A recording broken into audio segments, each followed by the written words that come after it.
Oh, geez, where do you start trying to weed through the bullshit and propaganda being spun by this country? I swear that more and more each and every day the bullshit gets deeper and deeper and deeper. They got a so-called war on terrorists, but yet if there really were a war on terrorism, we're actually supporting the terrorists themselves. The Sunni, the Shiite, it's the Sunni are the ones that are actually causing the conflict or the aggression against the United States, so to speak, or that's the so-called terrorist that they want to portray, as in Bin Laden from Saudi Arabia. Come to find out, it's not come to find out. A lot of people knew it from the get-go, from the 9/11 Commission report, that the financiers of 9/11 itself was Saudi Arabia, all the way down to the troops in Iraq and this whole pullout shit. I mean, General Petraeus, give me a break. Now that's one thing about General Petraeus, what he's saying as far as this troop surge going on in Iraq, how good it's doing, and they can start pulling down the troops, bringing our troops home, maybe even getting some back by Christmas, and having it back down to pre-escalation numbers by the summer of next year. They had to do that anyway. The military is scrapped. That would have had to have been done no matter what, because it was either that or extend troop stays from 15 months to 18 months. That's what gets me about this bullshit. There's so much spin, it's pathetic. Especially when it comes to the war on terrorists. If we were truly focused on the people who attacked us on 9/11, we are fighting and siding with the wrong side. We got this administration collaborating with Saudi Arabia to the point that they're even contemplating putting a Saudi Arabian embassy in Iraq, while at the same time they demonize Iran. And that's what gets me about the whole situation pertaining to Saudi Arabia. General Petraeus said it himself, that the biggest group of outsiders coming into Iraq to kill Americans are coming from Saudi Arabia, but yet this administration really never focuses on that, or neither does the media. Why is that? At the same time, they're attacking the embassy from Iran that's in Iraq. And anything that happens, it's going to be blamed on Iraq. It's unbelievable the things that they are doing at this point in time. They are so hard and hell-bent on starting a war with Iran, it's pathetic.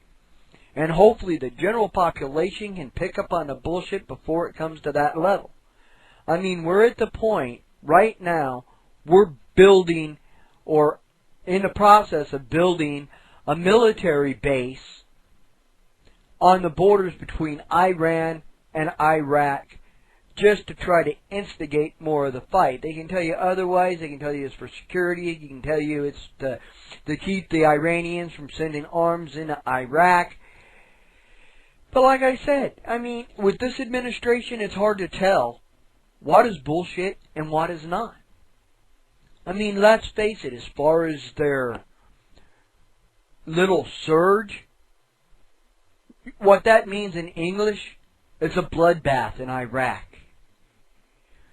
When good old Bush went over there to Australia and told Howard that we're kicking ass in Iraq, he meant that. He meant that as we are killing sand niggers. That's exactly what he meant by that, and you can tell by the death tolls that are coming out of Iraq. The charts speak for themselves. Take a look at this. You know, if you notice by looking at that chart, you can tell that right around close to the end of 2006, all the way up to the present day, the Iraqi death toll count, civilian death count, has gone through the roof. We're over there just anything moves dies.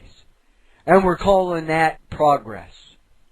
We're actually collaborating with the Sunni side of the equation that was also part of the Taliban, so to speak. Not the Taliban, the Al-Qaeda.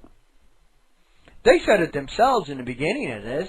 When interviewed, the Sunni side of the equation from the Iraqi point of view said that they collaborating with the Al-Qaeda and foreign fighters coming in to get rid of the invading country, as in the United States.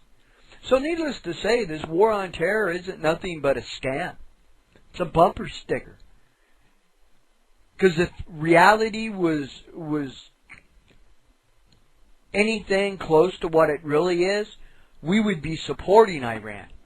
We wouldn't be supporting Saudi Arabia, and we wouldn't be playing so nice when it comes to Pakistan as far as that goes either. But you do gotta love the little fake Bin Laden they put up there. If that isn't a fake, I don't know what is. What do? Go to the hair club for men or what? Give me a break. That motherfucker's probably packed on ice somewhere, due to the fact that they need him alive just so the war on terrorism lives. So when, in reality, is this country actually going to come to its senses, pull the covers off the bullshit, get our troops home, and actually let the countries surrounding Iraq fix Iraq? Because let's face it, if the United States pulls out of Iraq and chaos does start to happen, it's not going to be in the best interest of Syria, Iran, Saudi Arabia. They all actually might have to be forced to get along to keep that region semi-cleaned up. Actually, France, Germany, and Britain would be more affected by us, by Iraq in that situation, than we would be. I don't even know why we are concerned about it. We're causing more harm than good. Every day we stay over there, the more people get pissed off at the United States. We're over there on behalf of Israel, a lot of it. And that's what gets me, is how Israel can get away with what it does. Look at what it just did. It just flew into Syria and dropped bombs. Now, if that happened to anybody else, could you imagine if somebody flew over the United States and dropped a bomb? What would our reaction be? Or any other country for that matter? But as long as it's Syria or one of these so-called Americans' enemies, we don't give a flying fuck who dies.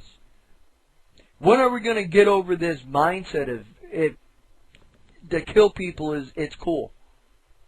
We try to claim moral high ground, demonize somebody for their religion, as in evil Muslim extremist, but yet we're on their dirt killing their people, complaining about them getting pissed off at us. Go figure. Well, hopefully things can change here in the near future and we can actually get our country back.